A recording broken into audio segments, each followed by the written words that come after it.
Okay, since I still get a newspaper, I know some of you that's kind of foreign,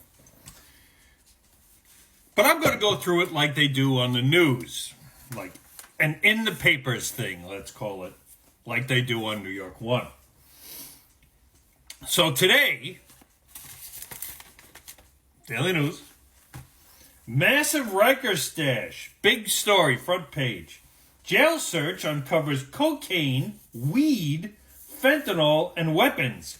And if you see the size and how things are wrapped up, you'll know where they put them. To smuggle them in. Also, yesterday we were talking about the whole, how there were people outside the campus being agitators. Well, on the cover it says here, campus chaos and outside job with a question mark. 45% cuffed at Columbia, CCNY, not from the schools. But there's been no clarity on whether or not they're agitators. Now, this has been going on for every protest, every riot that you see. There's always somebody there who's an instigator. At least lately. They've been picking them out one by one. I'd have to go back and look and see what, exactly who it was. Joe denounces chaos caused by anti-Israel campus protests. Yeah, okay. Thanks for showing up a week later, Joe.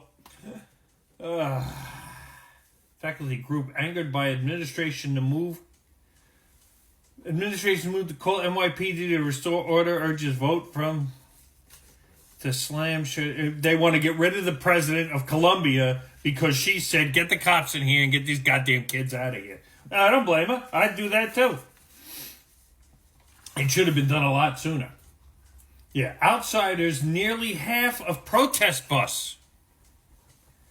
134 out of 282 arrested at Columbia and City College, not affiliated with schools. 1 in 3 are 30 or older. Now, there's no proof or them saying that these people were paid to do this, or, they could be just people outside go, yeah, I'm going to protest with the kids. It wouldn't surprise me if they're people who are paid, because on both sides, and especially the DNC pays off these Gen Z kids. See Harry Sisson on TikTok, and you'll know what I'm talking about, who's paid off by Pallet Management, who is also backed by the DNC, okay, and gives him a script on a daily basis to spew his propaganda. The funny thing about him is, and we'll get away from him in a second because he's not worth my time, is he always says Trump this, Trump that, Trump this, Trump that, but nothing good about Biden. He tells you to vote for Biden, but no reason why. Okay, because you can't fall on the man's record. It stinks.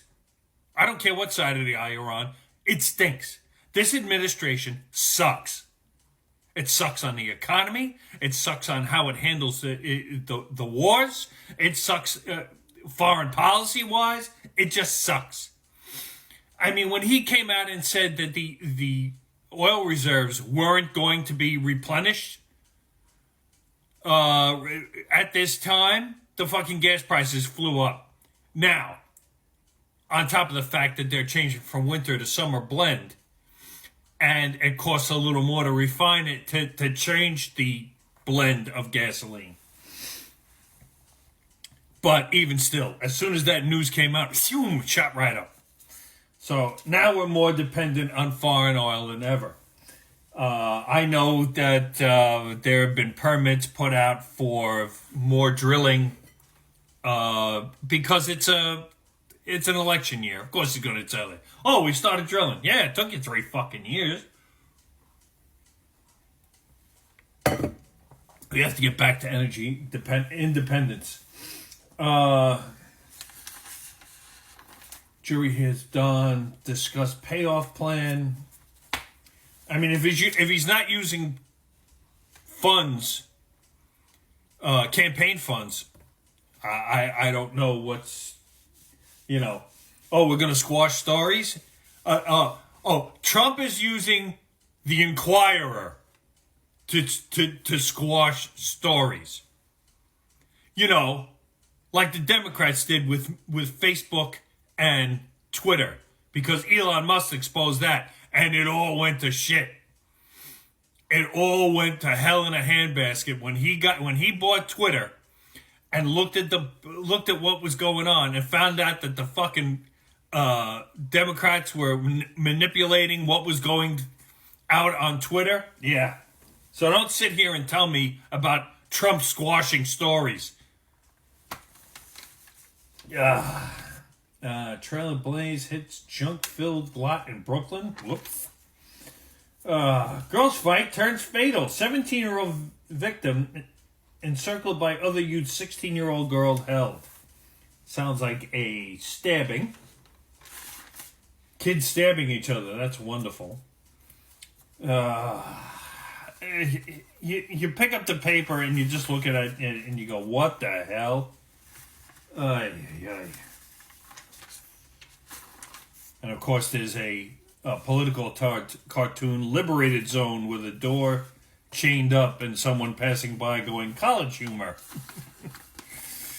Ay. So that's about the size of it.